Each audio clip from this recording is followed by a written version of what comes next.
Welcome to the Texas Values Report. This is Jonathan Saenz, president of Texas Values. Great to be with you on another glorious week in the state of Texas. I am not going to talk about college baseball in this show because I'm going to get all kinds of wild comments left and right. If I do, if you're paying attention to that field, that area, that subject matter this week, you know why. If you're not, well, we'll get to that later. DM me, I guess, and I'll talk to you about it. This is not a show about the sports or the weather, even though it is smoking hot outside. We did a press conference on Monday, not directly in the heat, but pretty darn close. And, look, if you're not, you're afraid to sweat a little bit in this work, you're in the wrong line of business. So, but I did have a suit on, and a lot of people did. As a matter of fact, somebody in the press conference took a little shot at me about that. A friendly fire, maybe? I don't know. We'll see about that later. I might have to give Lathan Watts a little bit of grief. But on this issue and on this show, we talk about the issues of faith, family, and freedom in the arenas of the courts, the legislature, and the media. Some breaking news out of the U.S. Supreme Court. I don't have time to talk about that just yet. But we had a great event in Fort Worth last night. Probably could have not fit any more people in Vince and Mona Puente's house last night. We're going around the state, reminding people of our work, giving them updates, staying connected. A big part of that is because the end of our fiscal year is at the end of this month, the end of this week. June 30th is the last day to donate to help us cover our expenses for the past 12 months. Our fiscal year and budget goes July 1st to June 30th. You see value in our work? Make a donation right now at txvalues.org. Donations up to $200,000 are being matched. Plenty of reasons if you go to our website to find out why that's a great investment. But we were talking a lot about that yesterday in Fort Worth. Vince and Mona said that's the largest crowd they have ever had at an event at the the top story of their house, which is saying something because they've had a lot of great events there. And we had a great guest. That might have been part of it. Maybe it probably wasn't me. I almost didn't get there on time, as a matter of fact. But David Covey made an appearance at this event. If you haven't heard his name in a little while, because he's catching his breath, but for a good part of 5 months of the year, every time you turned around, his name was being mentioned because he was in one of the most important races for this season in the Republican primary, maybe one of the most important and talked about races in Texas House history. So he was there, and he's here today. Look, there he is. He and I both are probably lacking a little bit of energy more than we usually have because, we made the midnight drive home from Fort Worth. He went in one direction. I went in another. I had a co-pilot, though. Actually, I didn't even drive. I was the co-pilot, so it might have been a little bit tougher, but we appreciated some of his comments yesterday, and he's going to be our guest today on the Texas Values Report. David Covey has a long history of service in our work. He's a businessman, a family man, married and has 1 or 2 kids. I'll let him clear that up in just a minute. The Coveys have a great big family, and we love them. His brother Jonathan works for us. But David Covey ran for Republican Party of Texas chair, got really close in that SREC vote on that, and served as the chairman of the Republican Party, the Republican County Chairmen's Association, and is now going around the state talking to people why we need new leadership in the Texas House. David, welcome to the Texas Values Report. Good to be here, Jonathan, and glad you made it home safe as well. You had a lot of energy, but I think people showed up yesterday for Vince and Mona the most. But it was a fantastic event. Great job to you guys. Well, listen, we appreciated having you there. I mentioned when I introduced you that there were a lot of people in Tarrant County where this event was being held in Fort Worth that were supportive, that invested financially and probably in other ways in your race. But I know you stayed pretty disciplined about staying in the district. And just for the viewers out there that maybe you're not aware of this, David Covey challenged our sitting Speaker of the House, Dade Phelan, in the Republican primary. David Covey got the most votes round 1 in March, but then it was the 2 of them. He didn't get the 50 plus 1, if you will, so it went to a runoff.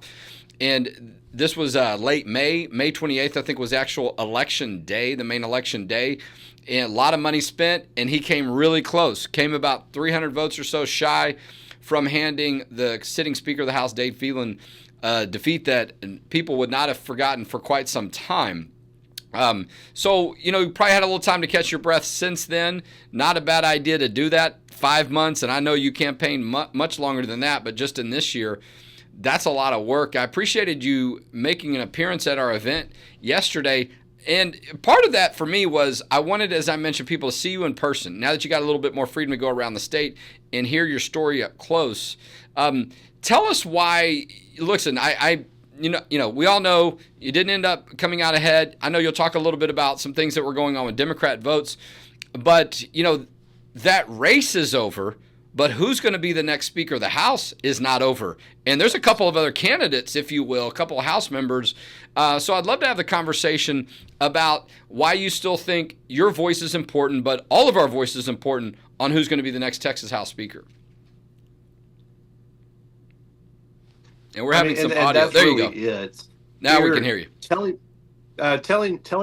Okay, good. Telling my story here. No one wants to hear about a guy who lost his race down here in Southeast Texas. But as it weighs in on what I believe is likely a situation that could happen at the Texas Capitol in the next speaker's race. That's what's really important here.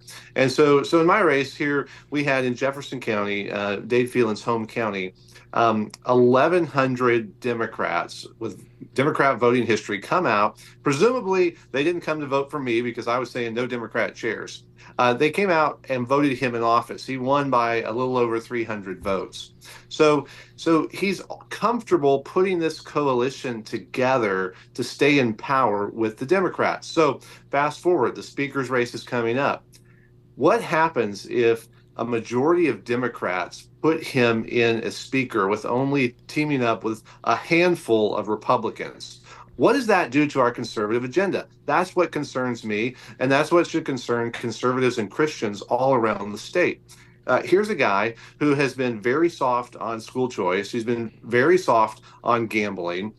In fact, the Saenz, the gambling company, put in millions and millions of dollars to Dade Phelan, and then he spent that in our race, which made our race the most expensive race for a House seat in Texas history. So the people behind him are coming at this with a very different worldview than you or I would come and look at Texas politics. Yeah, well, and look, our partner organization, full disclosure, Texas Values Action, did endorse David Covey in the runoff section cycle period of this race. And so we were out there trying to help people understand the difference between the two candidates and why Texas Values Action decided to endorse you. I will just say some of the things that are public knowledge and people should know, it's out there on our website and others, is something you brought up. I mean, Dade Phelan supports and assigned Democrats to chairman positions. Some of those chairmen, one in particular, was the reason why the Save Women's Sports Bill was not passed the first time. I think we needed several special sessions to get it done and even had trouble in special session getting it done.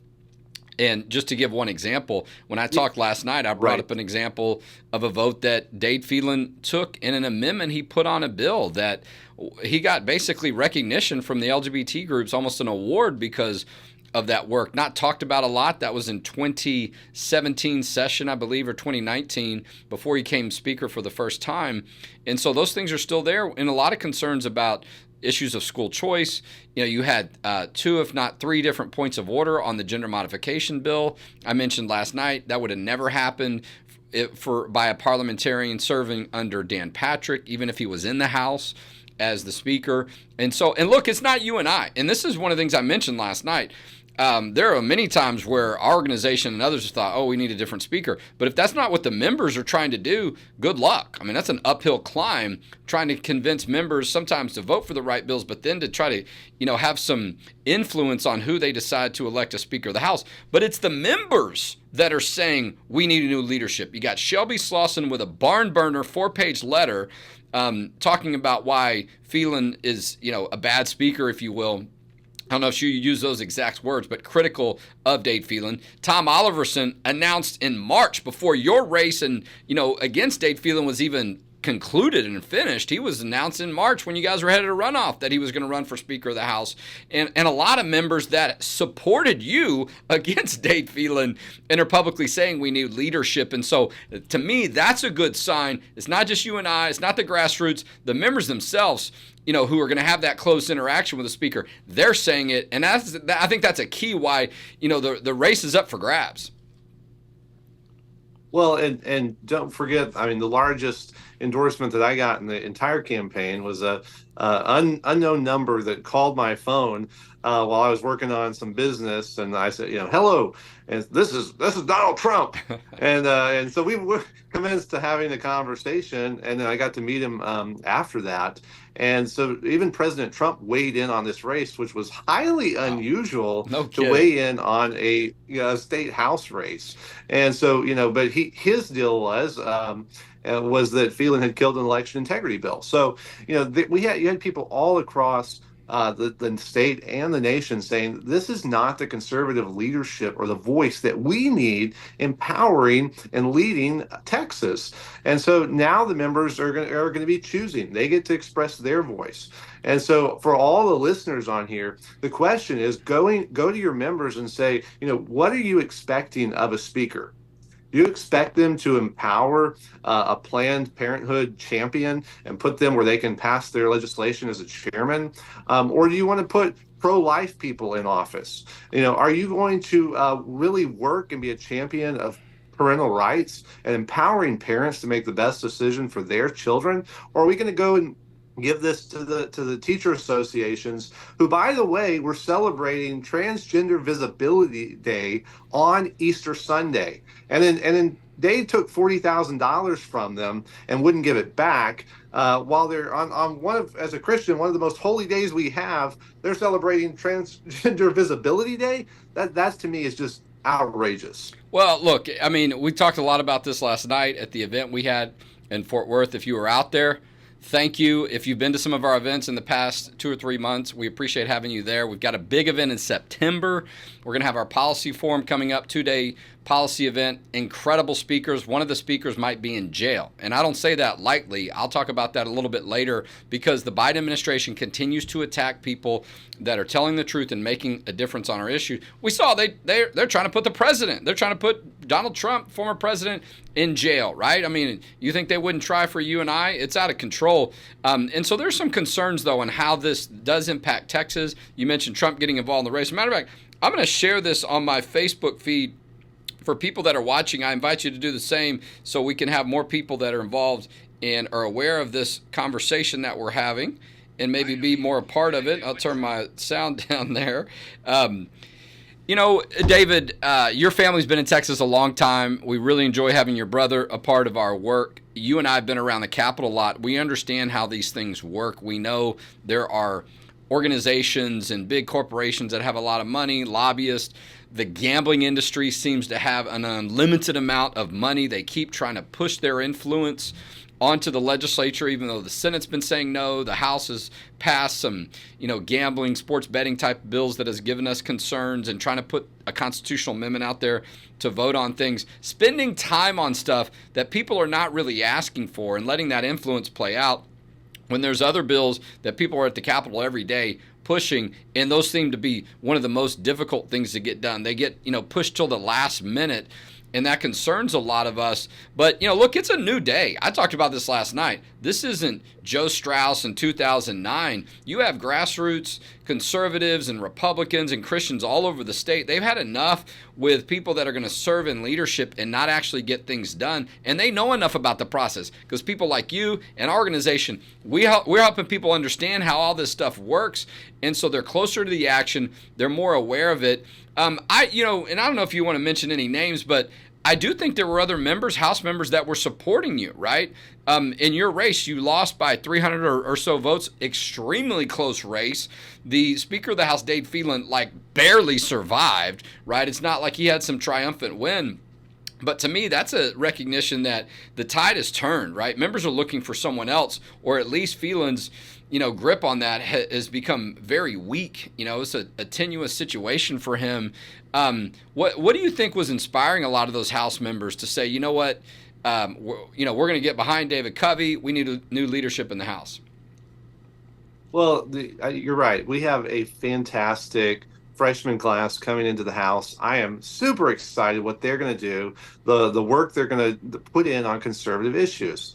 And that's really what Texans want, is we want the Republicans that we elect and the conservatives to govern like conservatives and work on and champion our issues. Don't just pass one token conservative bill, but let's make it a conservative agenda. And let's really put Texas at the forefront of leading the nation, passing the most conservative agenda. And so you got people like Mitch Little that are coming in, Shelley Luther. There's some inspiring people to go work with Nate Schatzline and so Steve Toth, just to name a few. Yeah. These are conservative heroes who are championing the issues that Christians and conservatives want them to work on. And so we're not just complaining about the speaker because he empowers the other side. There's actually a choice here. There's a choice, and so you've got Tom Oliverson running. Yeah.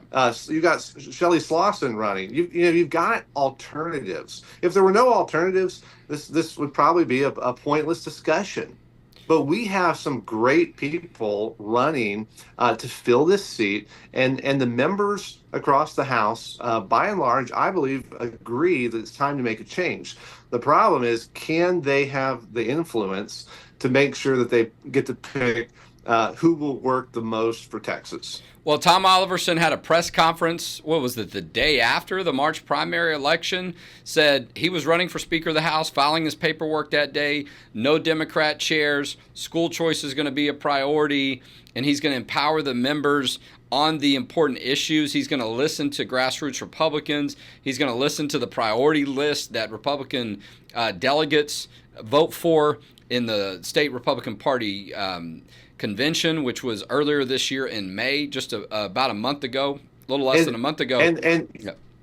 Tom is sorry to jump in, but Tom has a fantastic proven record of working and championing conservative legislation, and he passes it too. He actually is an effective legislator for the conservatives, and so I'm not endorsing him, but boy, Tom Oliverson would make a fantastic speaker, in my opinion. Well, and so to your point, Senate Bill 14, the bill that protects kids from having body parts cut off, from mutilation for so-called sex change reasons. He carried that bill in the Senate. It was Donna Campbell. They're both doctors. Tom Oliverson is an anesthesiologist. Donna Campbell is an emergency room physician. And what an incredible job they did. They stood in the middle of this controversy. They were, battle tested in the middle of the fire. And, some Democrats, or at least one I know of in the House, supported the bill. Tom has a way of reaching people that sometimes others cannot, because he knows his stuff. He knows how to present it well. And this is not easy legislation. This issue is being challenged in court. We've had success with that so far. Texas Values has been supporting that in court with briefs that we filed. But, you've got a doctor who's trying to blow the whistle, right? Who's trying to tell the truth about Texas Children's Hospital on this issue.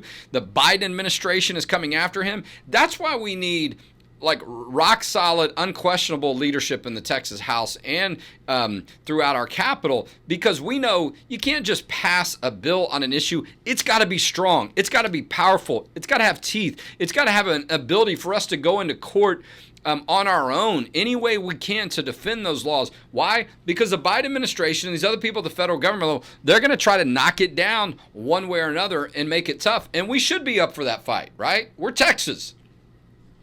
We're Texas. We should be leading. We shouldn't be following. Louisiana just passed a bill to put the Ten Commandments in the schools, and actually, the Texas Senate had already passed that bill. We could have been the first ones to have this out there, but under the leadership of the House, it died. And so, let's not take a second place to Florida. Let's not take a second place to other states. This is Texas, to your point. Let's lead on the conservative issues, and leading starts in this coming legislative session with picking a true champion of conservative legislation as the next Speaker of the House. And that, my friend, is not Dade Phelan. Well, I'm excited. I'm actually going to see Tom Oliverson at lunch tomorrow in the Houston area and visit with some people and have a good interaction with Dr. Oliverson. There's great information on our website on some of these issues if people want to understand more about it. Come to our policy event in September and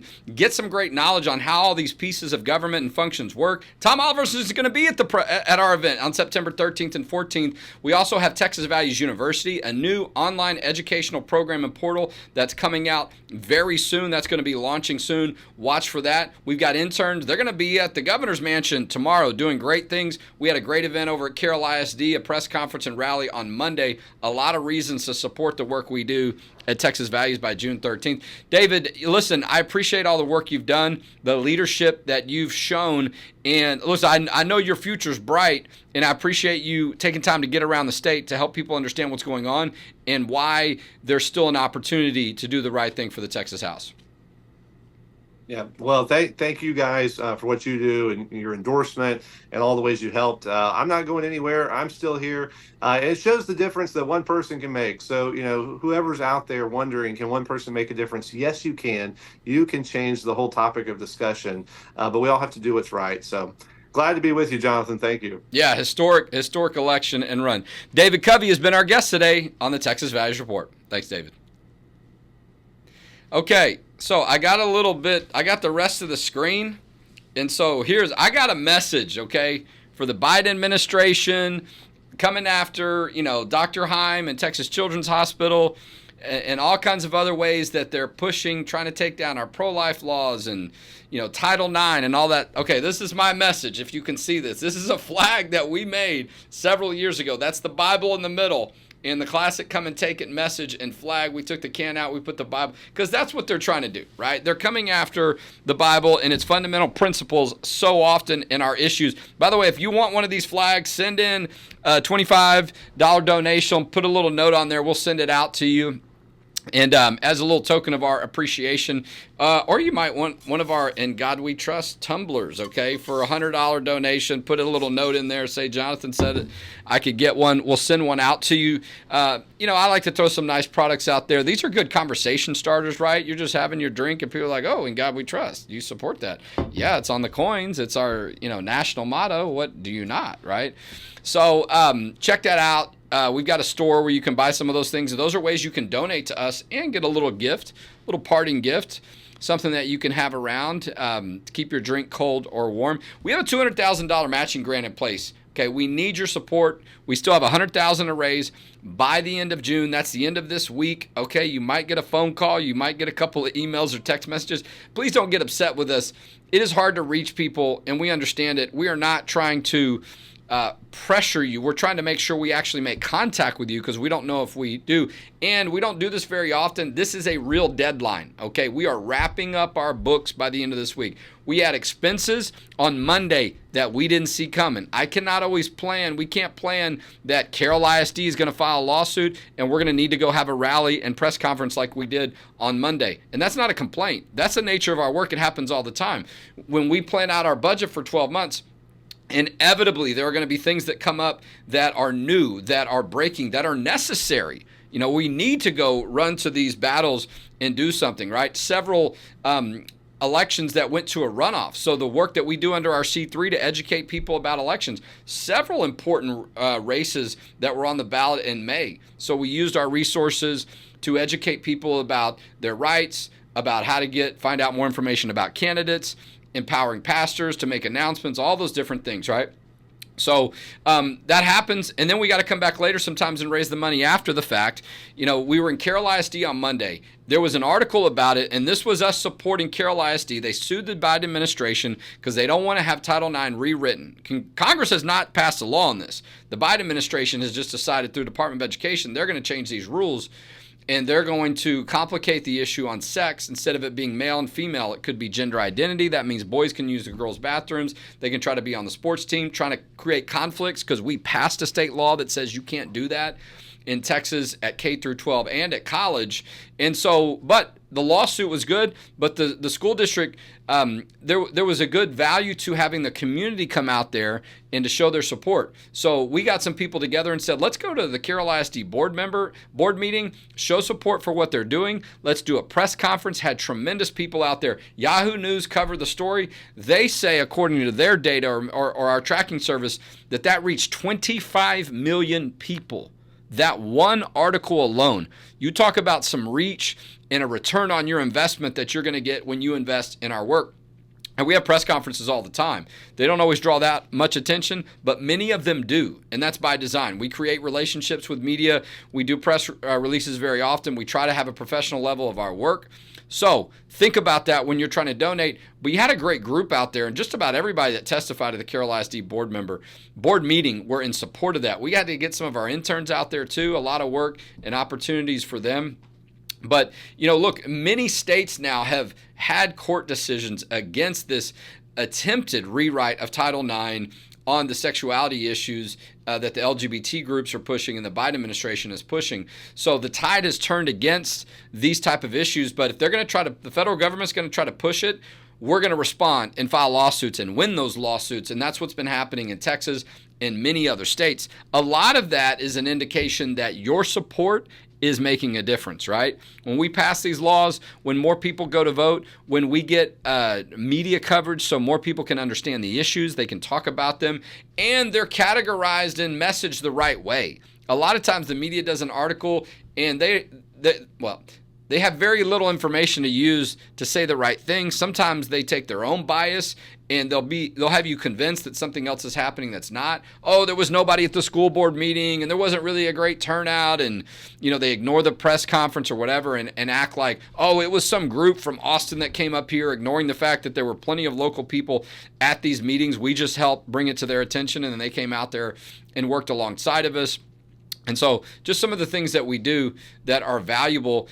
This week, the U.S. Supreme Court has announced they're going to take up a case that deals with the issue of states having laws that protect kids from these sex change operations and procedures, gender modification, a lot of times as it's referred to. Texas has one of those laws. Supreme Court, their ruling could impact our state laws, so you better believe we're going to be involved in that. There's been 2 or 3 Supreme Court cases that we've been involved in this year. One came out of the state of Texas. We went up to the U.S. Supreme Court for that particular hearing, and we filed a supportive amicus brief in that case. That's a lot of what we do. I like to say we have a comprehensive approach to advocacy. The courts, the legislature, the media, wherever we need to go, that's what we do. And so go to our website, txvalues.org, click through all the clicks. Ted Cruz says we do a good job. James Dobson says we do a good job. And so does Kelly Shackelford, just to give you a couple of names to drop. And Riley Gaines says we're great. And Abby Johnson, okay? So if you need some encouragement and some confirmation that you're giving to an effective, a reputable, and a victorious organization, that's what you're getting. And you're also getting a Christian organization.